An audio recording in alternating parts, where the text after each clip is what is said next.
Hello guys, welcome back to another episode here on European Confessions. There is a message that I want to share with you guys, and the message reads like this.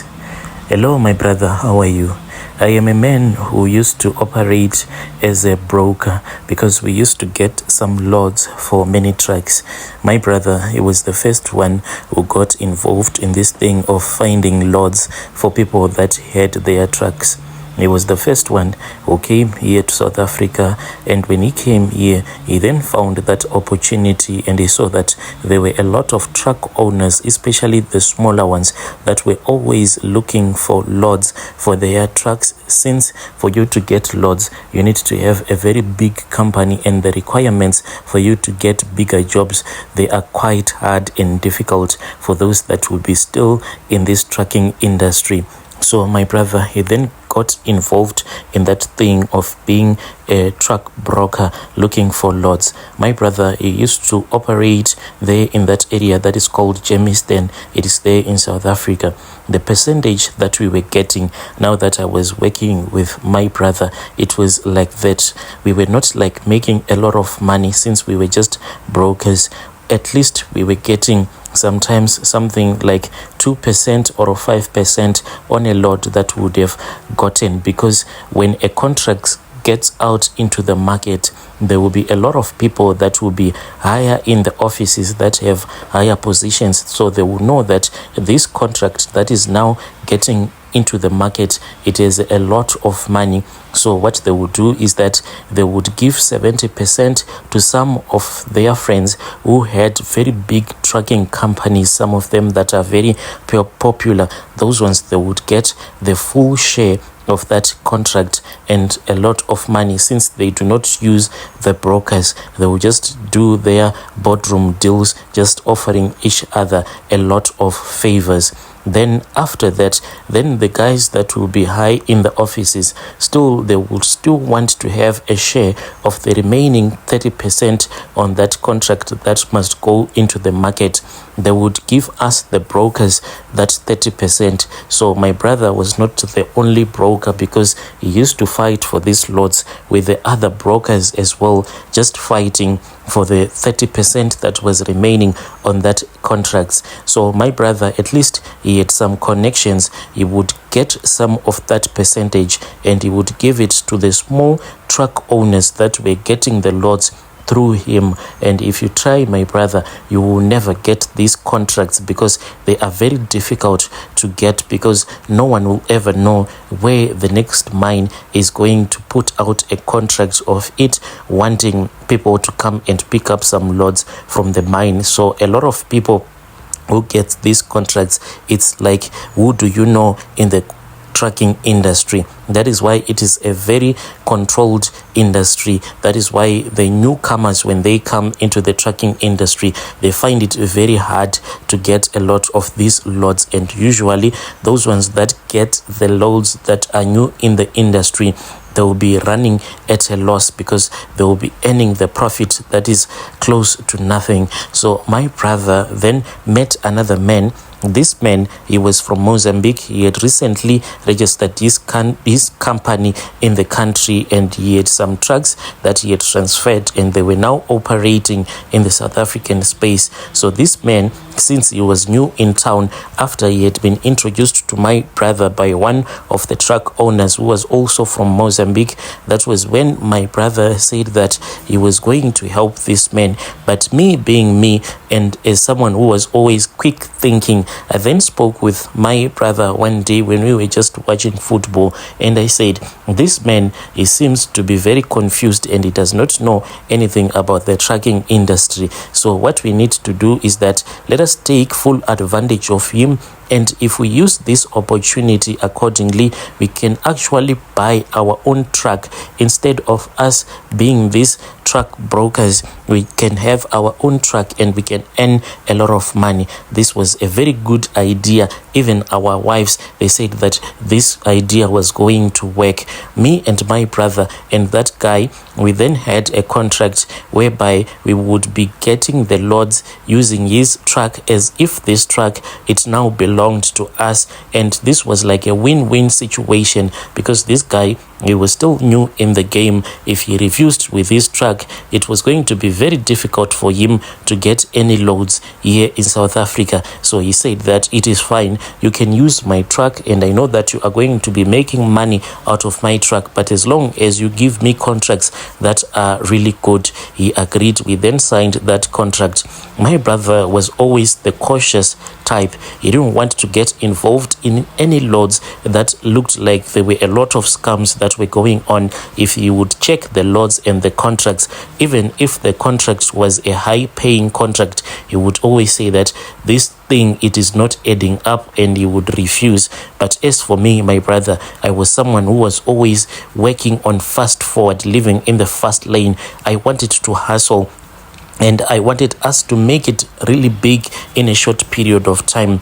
So what I started doing is that I started hustling for extra lots without the knowledge of my brother. And as I was busy hustling like that, I was not doing any due diligence that my brother taught me to do. And my brother, against everything that my brother had taught me, like doing the background checks whatsoever, I then met this other man who was also from Zim, who gave me great hopes. His stories were really great. He was saying that he was going to make me a millionaire because he was involved in this other company, and that company, it was offering a lot of loads and contracts, and the contracts will be going into the millions, and this was a good deal. So he said that within 1 month, I see that you are going to be a millionaire.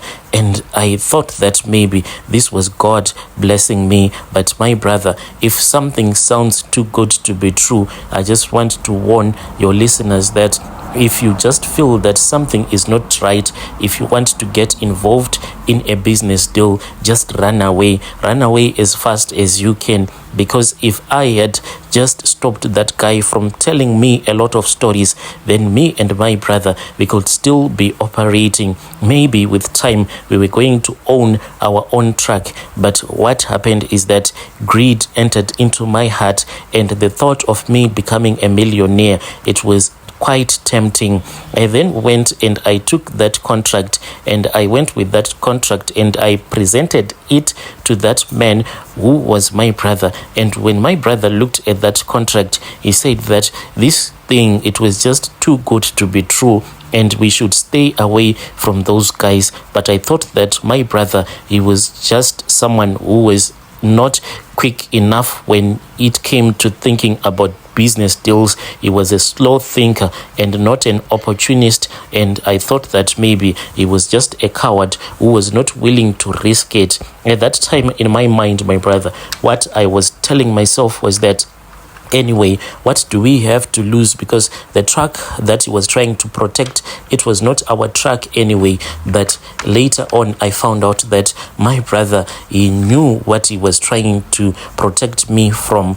So without the knowledge of the industry, I then had a secret meeting with that truck owner who was from Mozambique, and I did a presentation to him and his wife. And the way that I did this presentation, everything seemed to be really legit, yet it was also not sure. Yet I was not even sure of this presentation that I was giving him of that contract. Him and his wife, they were really happy. And when he said that if my wife is happy, so am I, you can go ahead, you can use the truck instead of going to collect those other loads that are not paying, go and sign this contract with these guys. So I went back and I convinced my brother, since the truck owner had already given us the go ahead, even if my brother didn't want to sign this contract, but he was not the owner of that truck, and I was willing to go on this deal alone if my brother was going to refuse. So anyway, at the end of the day,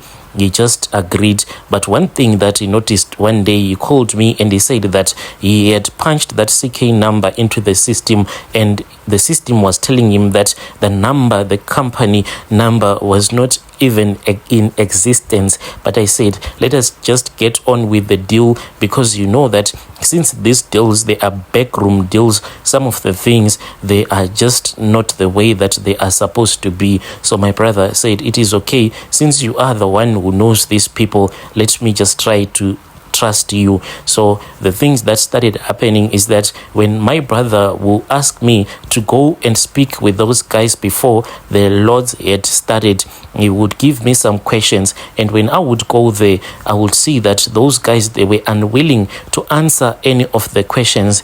And when I would return back to my brother, I would pretend as if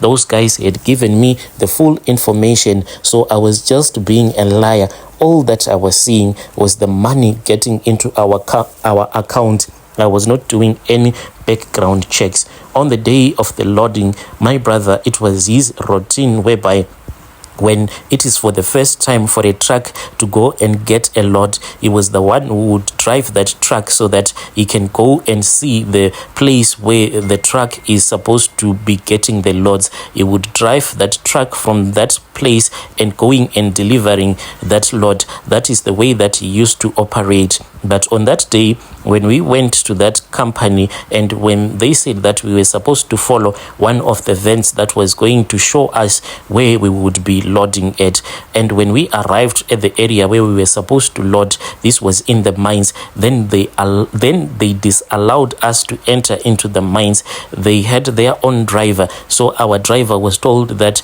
he had to get off the truck whilst they were just preparing for the first load. So we were left standing out of the mine. We didn't even know what was happening inside the mine. When the truck came out, it was fully loaded and it was supposed to go and deliver the chrome to another mine. For my brother, this was just too suspicious. He kept on asking me a lot of questions, but we kept on getting those loads and they were paying a lot of money. One night, my brother, this was even less than a week, I then got a shocking call. And this was a shocking call that I have ever received in my life. It was from that truck owner. His truck had been impounded, and this truck had been impounded by the mines, meaning that this truck, the way that it was made to enter into the mines, it was through a back deal, as if this truck was known by the mine, but it was not in the mines truck registry. So it was then impounded.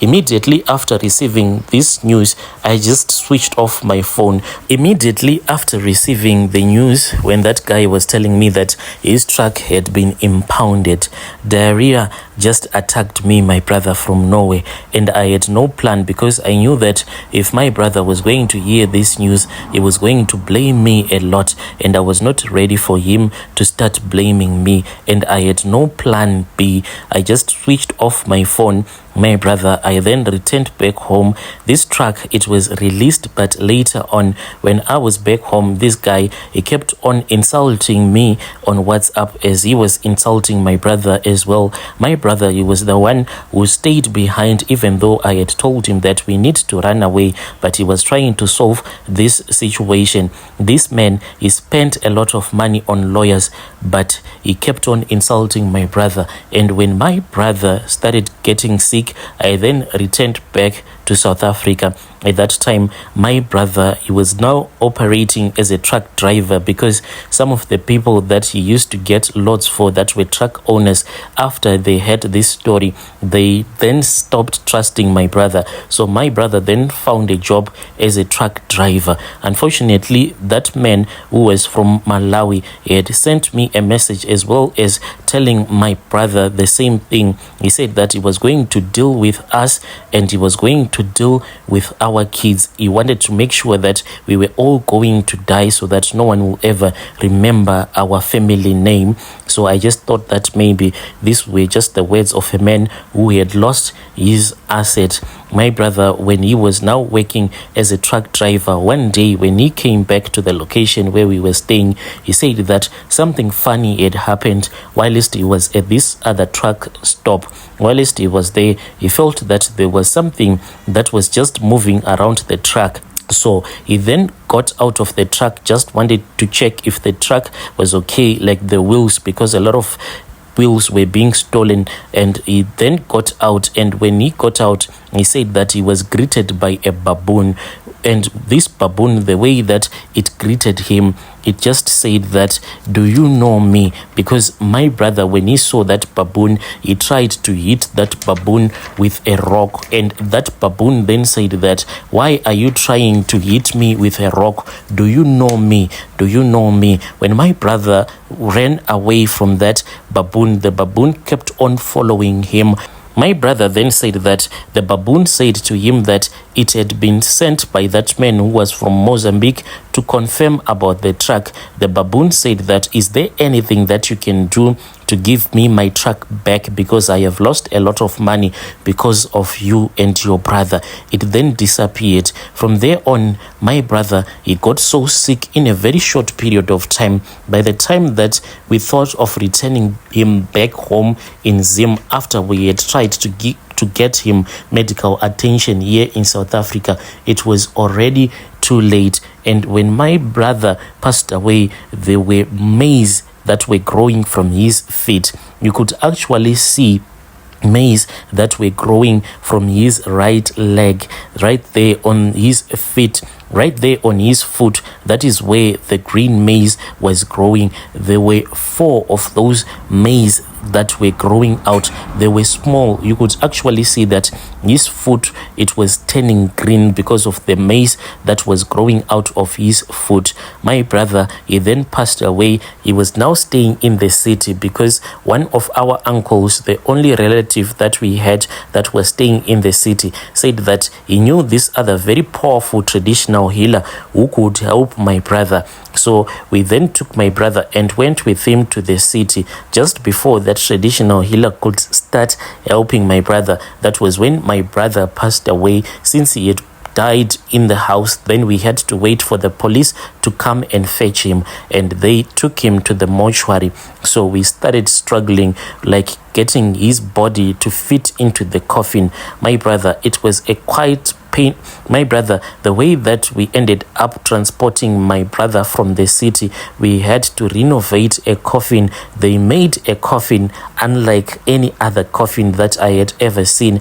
It was more like a box, because with all the coffins that they had already made, none of them, my brother could not be fitted into any of those coffins. So they just made something that looked more like a box. Then we had to lift him and place him inside that box. He was really heavy. Even when we got home, when we looked at the back of that car that was carrying his coffin, we saw that there was fluid that was coming out of that makeshift coffin of his. There was just watery fluid all over the place. Then the village headman said that since it seemed as if he was really getting bad, what we needed to do was to bury him first. He then relaxed the time, because in our village no one is allowed to bury their loved ones after 12 p.m. So when we arrived in the village, it was already past 12 p.m. when he saw that this was the way that my brother was like in the coffin, with the fluid that was all over the car,